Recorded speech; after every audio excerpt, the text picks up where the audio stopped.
am at Akash Institute, one of the top coaching centers in Sri Vijayapuram. For NEET JEE competitive exams, then this place is a game changer. Here, faculty have taught thousands of NEET and JEE toppers. 36 plus years of legacy in producing top rankers. और हम यही expert coaching ले आए हैं आपके Shri Vijayapuram. Last year, their students cracked JEE, NEET and Olympiad top rank. If you are aiming for IIT, AIMS or top engineering or medical colleges, Akash Sri Vijayapuram is your launch pad. Admissions open for this year 25-26.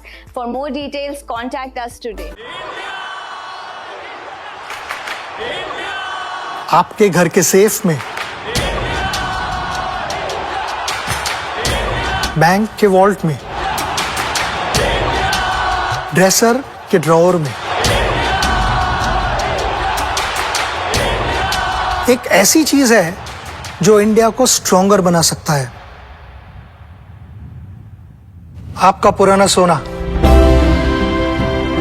तो इस दिवाली क्यों ना उसे ही exchange करके नई jewellery खरीदे. भारत का almost सारा सोना इंपोर्ट होता है, लेकिन अगर आप पुराना सोना एक्सचेंज करेंगे तो इंपोर्ट नहीं करना पड़ेगा, जिससे अपना देश स्ट्रॉन्गर बनेगा, है ना. आपका पुराना सोना तनिष्क में एक्सचेंज करें और बनाए भारत को और भी सुनहरा. जय हिंद. मैं कायनात न्यूज अंडमान 24/7 में आप सभी का स्वागत करती हूँ. अंडमान सागर से एक बड़ी और उत्साहजनक खबर सामने आई है. भारत की ऊर्जा सुरक्षा को मजबूत करने की दिशा में एक और महत्वपूर्ण सफलता हासिल हुई है. सरकारी कंपनी ऑयल इंडिया लिमिटेड ने अंडमान के समुद्री क्षेत्र में लगातार दूसरी बार नेचुरल गैस की खोज कर नई उम्मीदों को जन्म दिया है. इस उपलब्धि ने न केवल ऊर्जा क्षेत्र का ध्यान अपनी ओर आकर्षित किया है, बल्कि अंडमान निकोबार द्वीप समूह को भी देश के ऊर्जा मानचित्र पर एक विशेष पहचान दिलाई है. जानकारी के अनुसार यह नई खोज श्री विजयपुरम 3 वेल में हुई है, जो अंडमान के पूर्वी तट से लगभग 15 किलोमीटर दूर समुद्र में स्थित है. समुद्र की गहराई में की गई खुदाई के दौरान नेचुरल गैस के स्पष्ट संकेत मिले हैं. शुरुआती परीक्षण के दौरान गैस लगातार निकलती हुई देखी गई, जिससे इस खोज की सफलता की पुष्टि हुई है. गौरतलब है कि इससे पहले श्री विजयपुरम 2 वेल में भी नेचुरल गैस की खोज हो चुकी है.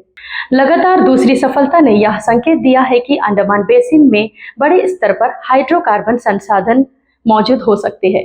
यही वजह है कि अब इस पूरे क्षेत्र को ऊर्जा के क्षेत्र में बेहद महत्वपूर्ण माना जा रहा है. केंद्रीय petroleum and natural gas minister Hardeep Singh Puri ने इस उपलब्धि पर प्रसन्नता व्यक्त करते हुए कहा है कि अंडमान सागर में ऊर्जा संसाधनों की अपार संभावनाएं मौजूद है. उन्होंने कहा कि यह सफलता भारत की ऊर्जा यात्रा में एक महत्वपूर्ण उपलब्धि है और आने वाले समय में देश को इसका बड़ा लाभ मिल सकता है. ऑयल इंडिया अब इस खोज के बाद आगे की गतिविधियों में जुट गई है. कंपनी यह पता लगाने का प्रयास कर रही है कि गैस का भंडार कितना बड़ा है और भविष्य में इसका उत्पादन किस स्तर तक संभव हो सकता है. इसके लिए गैस के नमूनों की जांच की जा रही है और कई महत्वपूर्ण अध्ययन भी जारी है. साथ ही अंडमान बेसिन में चल रही एक्सप्लोरेशन गतिविधियों को भी आगे बढ़ाया जा रहा है.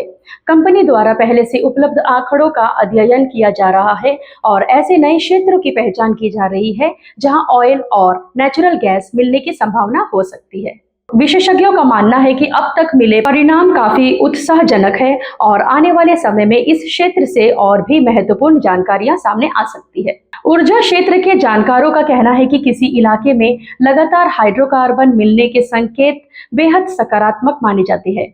इससे यह संभावना और मजबूत हो जाती है कि वहां ऑयल और नेचुरल गैस के बड़े भंडार मौजूद हो सकते हैं. अंडमान सागर में हुई लगातार 2 सफल खोजों ने इसी उम्मीद को और बढ़ा दिया है. भारत अपनी ऊर्जा जरूरतों का एक बड़ा हिस्सा अभी भी विदेशों से खरीदता है.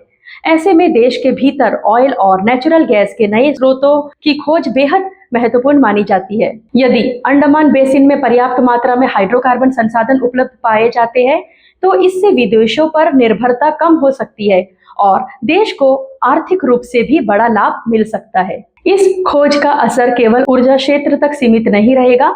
भविष्य में यदि यहाँ बड़े स्तर पर उत्पादन शुरू होता है तो इससे रोजगार के नए अवसर पैदा हो सकते हैं, सुविधाओं का विस्तार हो सकता है और स्थानीय आर्थिक विकास को भी गति मिल सकती है। अंडमान निकोबार द्वीप समूह के लिए भी यह एक महत्वपूर्ण उपलब्धि साबित हो सकती है। लगातार 2 सफल खोजों के बाद अब अंडमान बेसिन पर देश और दुनिया की नजरें टिकी हुई है। समुद्री क्षेत्र में चल रही एक्सप्लोरेशन गतिविधियां आने वाले समय में और भी बड़े परिणाम दे सकती है। यह खोज भारत के ऊर्जा क्षेत्र के लिए एक सकारात्मक संकेत मानी जा रही है और आने वाले वर्षों में इसके दूरगामी परिणाम देखने को मिल सकते हैं। फिलहाल अंडमान सागर में हुई इस महत्वपूर्ण खोज पर हमारी नजर लगातार बनी हुई है। अंडमान बेसिन में चल रही एक्सप्लोरेशन गतिविधियां और आगे होने वाली अध्ययनों से जुड़े हर नए अपडेट्स पर हम आपको लगातार जानकारी देते रहेंगे। जैसे ही इस मामले में कोई नई जानकारी सामने आएगी, हम उसे सबसे पहले आप तक पहुंचाने की कोशिश करेंगे। इसी खबर के साथ मैं हूं कायनात। आप देखते रहिए न्यूज़ अंडमान 24/7। जय हिंद।